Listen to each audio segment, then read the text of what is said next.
అందరికీ మన ప్రభువును మన రక్షకుడైన యేసుక్రీస్తు వారి నామంలో శుభాభివందనాలు తెలియజేస్తున్నాను. ప్రియమైన వారలారా, ఈరోజు మన బైబిల్ ఎంత గొప్పదో మనం తెలుసుకుందాం. ఎంత గొప్పది అంటే ఇప్పటి వరకు 500 కోట్ల నుంచి 700 కోట్ల బైబిళ్ళు అమ్ముడయ్యాయి. అంటే అన్ని బైబిళ్ళు కొనుగోలు చేయబడ్డాయి. అంత మాత్రమే కాదు కానివ్వండి, 4000 భాషల్లోకి పైగా తర్జుమా చేయబడిన గ్రంథం.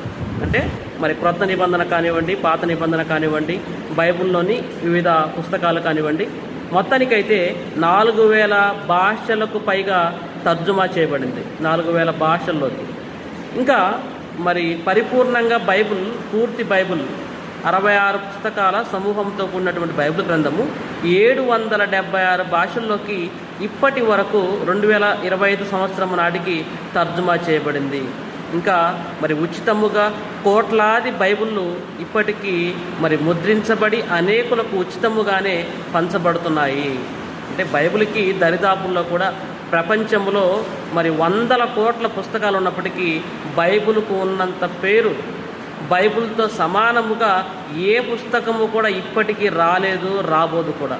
కాబట్టి ప్రేమైన వారలారా, ఇంత గొప్పదైనటువంటి బైబిల్ గ్రంథమును మనం నిరంతరముగా చదివేవారముగా ఉండాలి. ఎంతోమంది శాస్త్రవేత్తలు, గొప్పవాళ్ళు, ప్రపంచంలో ఉన్నటువంటి గొప్ప గొప్ప దేశాల అధ్యక్షులు, వారంతా కూడా చదివేది ఏ గ్రంథము అంటే బైబిల్ గ్రంథము. కాబట్టి ఇంత గొప్ప గ్రంథము మన చేతుల్లోనికి దేవుడిచ్చాడను కనుక మనము సమయమును వ్యర్థము చేయక బైబిల్ను నిరంతరము పఠించే వారముగా ఉండాలని కోరుకుంటూ ఈ యొక్క మాటలను ముగిస్తున్నాను.